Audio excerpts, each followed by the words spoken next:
Aujourd'hui, on est à Marseille, dans un super décor, un décor de rêve, je dirais même. Il y a le soleil en plus, et surtout, on est avec Jennifer.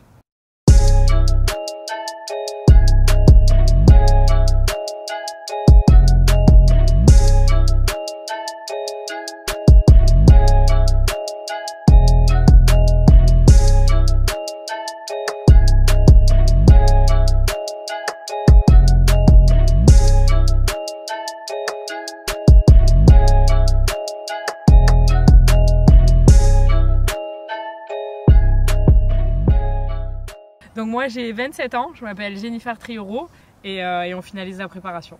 Voilà. Alors là tout de suite ce qui va se passer c'est l'échauffement avec son coach, son head coach du FK, Jean-Michel Froissart. Jennifer va faire un peu de préparation donc surtout de la piste, de la course. Je fais un peu de fractionné ce matin et cet après-midi j'ai un sparring donc pour vraiment dernier sparring de la prépa. Jennifer va aller courir et nous on se retrouve ici d'ici une petite demi-heure, 3/4 d'heure. Ouais parfait. Allez c'est parti, os.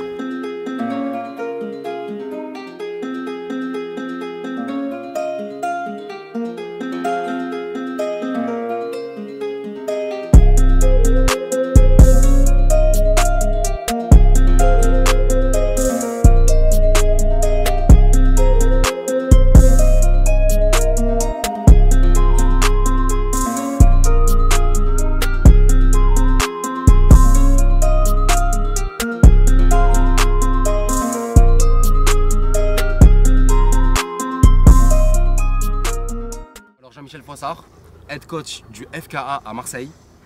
Alors Jamy, déjà salut à toi, merci de nous recevoir aujourd'hui. Très bon. Merci de nous accueillir dans votre petite intimité sportive. Alors est-ce que tu peux me parler un peu de Jennifer, comment tu la sens pour le 19 janvier là, le WFC, comment ça va se passer? Ok, donc Jenny c'est quelqu'un d'extrêmement obstiné, rigoureux et surtout avec un grand cœur. Un grand cœur, ouais. Qui donne 150% de ses possibilités pour arriver au rêve qu'elle a choisi, qu'elle a envie de réaliser. Chose que beaucoup de personnes ne font pas. Donc, il y a beaucoup de gens qui vont prendre exemple sur ce petit bout de femme qui à mes yeux, est quelqu'un en dehors du côté sportif, est quelqu'un avec un très très grand cœur. Et elle met tout ce qui est en son pouvoir pour arriver à ce qu'elle a décidé de toucher, c'est-à-dire le haut niveau en MMA. Et là, depuis qu'elle est venue au club, elle met tout en avant pour y arriver. Pourquoi voilà, elle est ici dans cette colline qui est très difficile pour ceux qui connaissent. Donc il y a eu une transition parce qu'à la base, toi, tu combattais plutôt en kickboxing, en tout ce qui est K1, pied-point. Ouais. Mais ça a toujours été un objectif pour toi de passer en MMA ou pas forcément? Moi j'ai toujours regardé le MMA depuis que les féminines elles sont rentrées au MMA. Moi j'étais à l'époque de Gina Carano, Ronda Rousey. Je ziotais de loin en me disant ouais, c'est un truc de fou. Et, moi j'étais là avec mon pied-point et j'ai commencé à venir faire des sparring en fait au FK il y a plus d'1 an. Et je me suis dit ouais c'est un délire, c'est un autre monde. Et en fait ils m'ont poussé, les mecs du club ils m'ont dit mais tu sais les féminines il y a du potentiel, il y a des possibilités.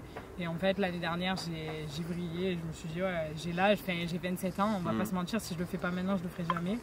Et j'ai pris un risque parce que j'ai plein de choses que je connais pas, il y avait la lutte que je connaissais pas du tout, il y avait le sol que j'avais jamais abordé, moi j'ai toujours fait que du pied-point. Et en fait je me dis que j'arrive toujours à apprendre et on apprend tous les jours. Donc je me suis dit je me lance et je prends un risque, mais les risques ça paye si on prend pas de risque. Donc on va dire pour toi c'est un peu un défi personnel. Ouais déjà. Et on va dire aussi c'est une fin en soi, parce qu'aujourd'hui c'est vrai que les meilleurs combattants ils aspirent à faire du MMA. Exactement. Parce que c'est le sport le plus complet. C'est exactement ça, c'est le sport le plus complet, le sport de combat le plus impressionnant à mes yeux. Le pied-point c'est une chose, mais quand j'ai vraiment fait un sparring en MMA, j'ai compris ce que c'était sport de combat.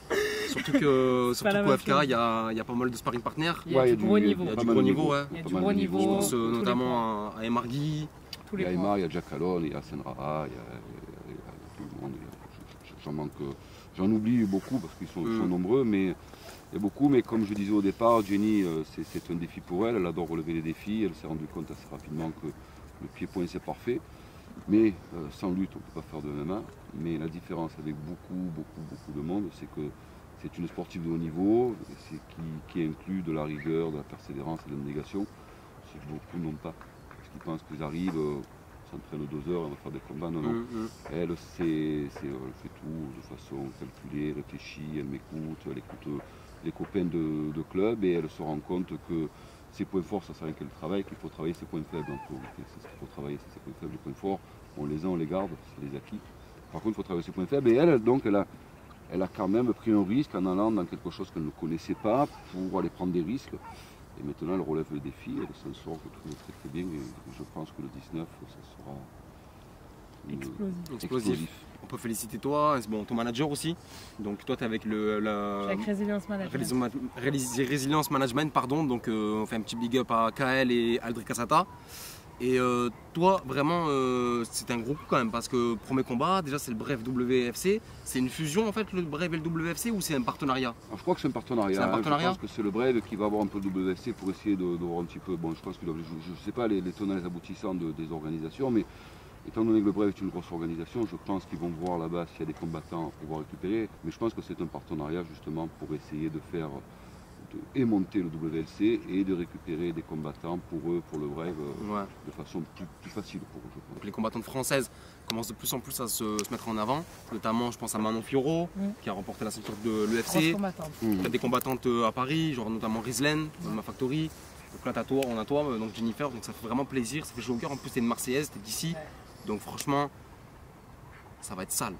Donc là ça y est, Jean-Michel, oui. Retour à la maison. Oui, ça y est. Donc là, vous avez couru combien de temps, plus ou moins? On a couru 1 heure environ 12 km/h de moyenne. Donc elle a effectué des fractions au milieu pour l'explosivité, sur courte distance pour travailler son explosivité justement pour les rentrées, les amener au sol. Puis on est en fin de prépa, donc il ne faut quand même pas trop exagérer non plus au niveau de l'intensité musculaire. Donc. Justement, j'allais en venir, le fait que vous soyez en fin de prépa, du coup, toi, tu dois réadapter son emploi du temps, son entraînement? Complètement. Donc, maintenant, ça va être, on va diminuer les charges de travail, on va faire beaucoup d'endurance pour qu'elle continue sa part de poids pour taper dans le gras, dans les adipes aussi. Donc, de l'endurance, plus de résistance et de force. Ça bien longtemps que c'est derrière. Et au niveau des sparring, ça sera de la technique et vraiment des automatismes à travailler, plus de coups, plus de contacts pour que son corps se repose après une dure période de préparation. Et toi, Jennifer, du coup, bon, tu connais bien ton corps. Ouais. Tu sais, tu connais ce qu'il faut éviter comme aliment, tout ça. Ouais. Et est-ce que tu appréhendes le coaching? J'apprends pas parce que moi je fais confiance à Jean-Mi. Je sais que moi je suis à la lettre qui me dit je vais pas faire d'écart. Je sais très bien que c'est la dernière semaine, ça va être dur. Les pertes de poids, c'est pas ma première perte de poids. En pied-point, je perdais aussi des kilos. Bon là c'est différent, mais moi j'écoute Jean-Mi. S'il me dit de faire ça, je fais ça. Et je suis à la lettre, tout ce qu'il me dit, ça passe. Là je crois que vous avez un petit sparring aujourd'hui. Ouais. Ouais. On a là la buy and break, là, la petite elle va un peu se reposer, elle va un petit peu manger, et après on va au club en sparring, mais pour elle donc ça sera beaucoup d'automatisme et de mise en situation pour le combat, en étant light sur les coups pour pas qu'elle ait des contusions sur ses petits muscles. D'accord. Voilà. En off on parlait un peu de tout ce qui est alimentation, et tu me disais justement, en fait, je t'avais posé la question comment tu fais pour tes repas. Est-ce que tu pèses tes repas? Est-ce que tu pèses tes aliments? Est-ce que tu pèses tes grammes, quoi? Et tu m'as dit que oui. Ouais. Et après, tu m'as raconté une petite histoire, genre une petite anecdote sur les championnats du monde. Ouais. Alors moi, pour les championnats du monde, parce que en ayant débuté le MMA, mes entraînements ils ont complètement changé et j'ai développé un peu plus de masse musculaire avec la lutte notamment.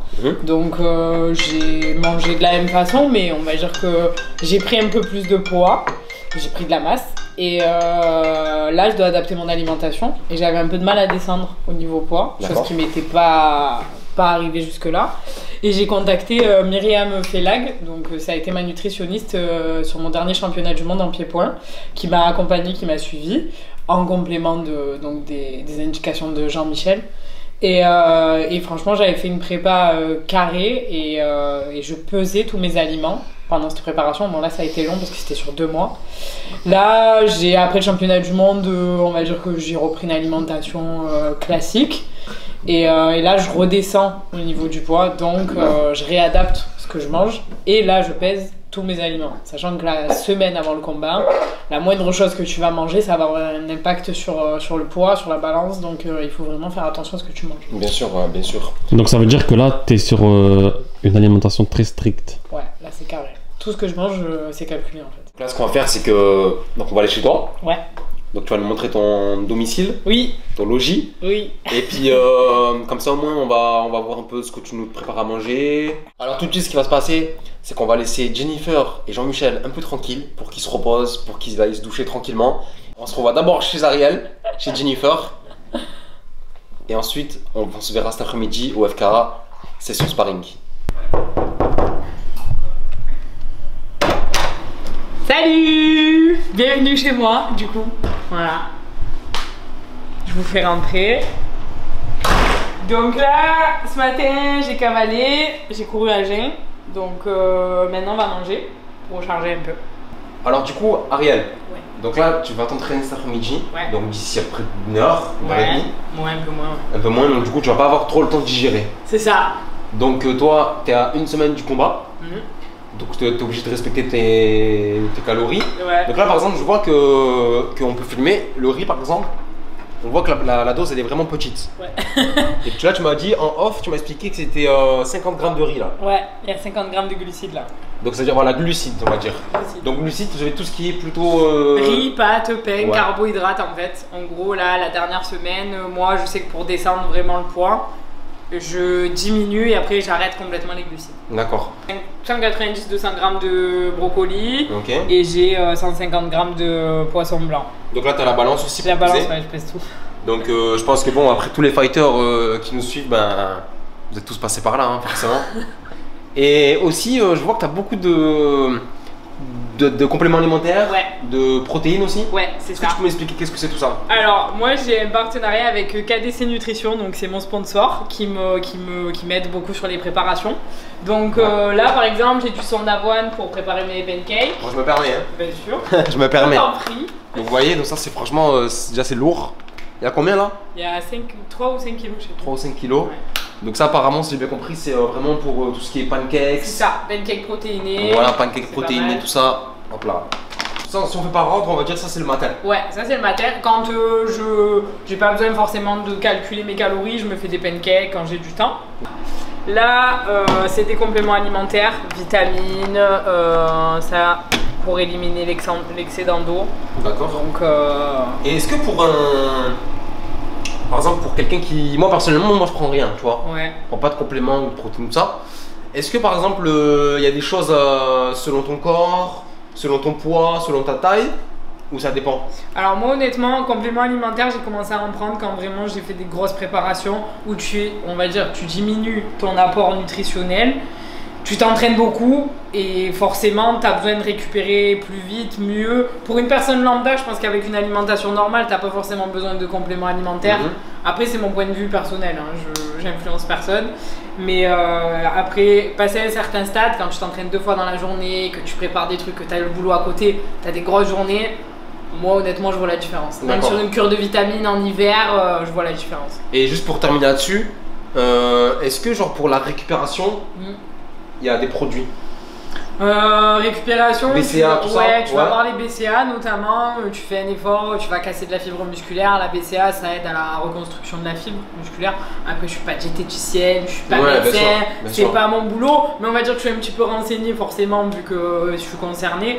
Mais oui, notamment les BCA pour la récupération c'est pas mal. Et tiens, parlons de ton physique un peu. Ouais. C'est vrai que toi t'as une particularité, c'est que t'as les cheveux rouges. Ouais. Et on t'appelle Ariel aussi. Oui. Donc c'est ton surnom par rapport au dessin animé. La petite sirène. La petite sirène, d'accord. Ouais. Et toi, on sait que dans le milieu du MMA, c'est un milieu aussi où il y a beaucoup de comment dire, tu sais, se montrer un peu. C'est un peu un sport spectacle. Ouais, faire le spectacle, faire le show, aussi un peu la manière dont tu vas t'habiller, la manière dont ton physique, tatoué, tout ça. Ouais. Et toi, je sais, j'ai parlé un peu avec Jean-Mi tout à l'heure, et il m'a dit aussi que les organisations, elles aimaient ton physique. Donc ça, c'est un petit peu... Ça, après, toi, c'est naturel, tu joues pas de ça. C'est un atout. Non, on va pas se mentir. Je sais que l'image, c'est important dans les sports de combat, dans le sport en général. Et on va pas se mentir, c'est un atout pour moi puisque j'ai une physique, je fais attention à moi, je suis quand même une fille en dehors des sports de combat.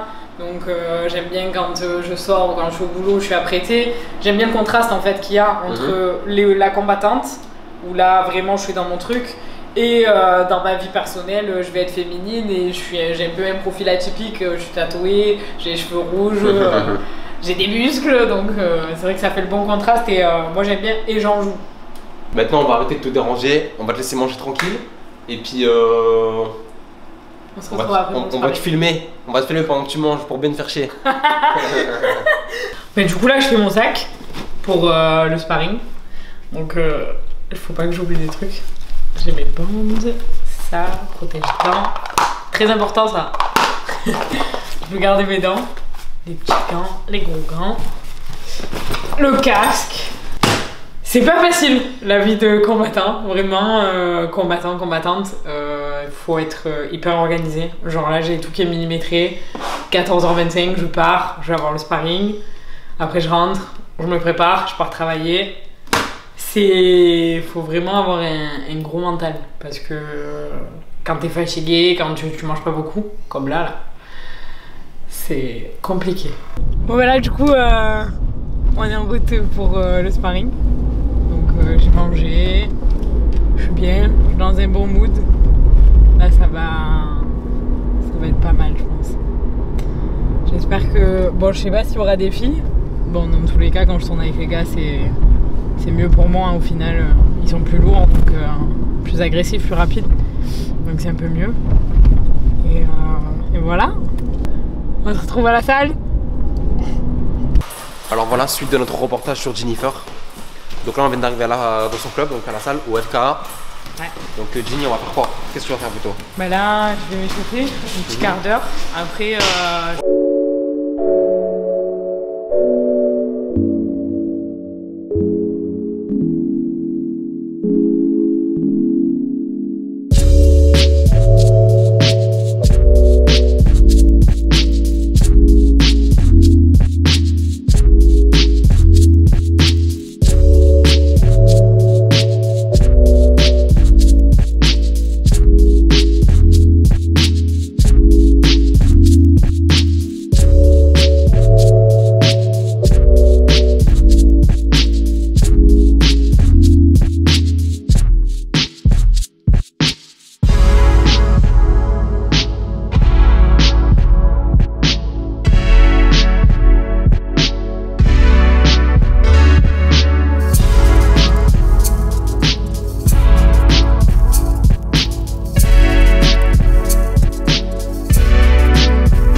Beaucoup d'intensité, je crois 4 sparring partenaires différents.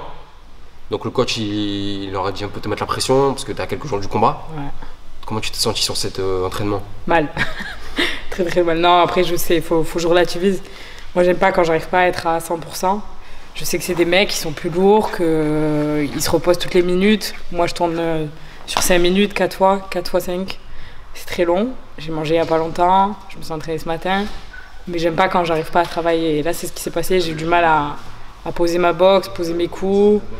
J'avais du mal à être dedans, donc c'était chaud, mais je me dis que c'est... Pour faire la traduction, en gros, voilà, Jennifer, elle trouve qu'elle a pas bien fait, mais moi je dis rien à dire. Franchement, c'est une vraie guerrière, c'est une vraie combattante. Et franchement, je voudrais m'adresser à toutes les filles qui vont regarder la vidéo, toutes les femmes qui ont envie de se mettre au sport de combat. Bah, franchement, suivez l'exemple d'Ariel. Ouais, franchement, ça c'est vrai que par contre, je suis contente de faire cette vidéo, justement, parce qu'il y a pas mal de filles qui me contactent sur les réseaux sociaux notamment, et qui me disent qu'elles aimeraient commencer le sport de combat, qu'elles n'osent pas se lancer, mais franchement, lancez-vous. Même si c'est pas pour faire de la compétition, si c'est juste comme ça, faites-le, parce que rien que psychologiquement, on n'aborde pas les choses de la même façon dans sa vie. Quand tu fais un sport comme ça, après, il y a tout qui te paraît futile. Là, j'étais dans le mal absolu, je me prenais des patates par des mecs qui font 20 kilos de plus que moi. Après, tous les problèmes, on relativise tout. Hein. Donc franchement, faites du MMA. Ben voilà, c'était le mot de la fin.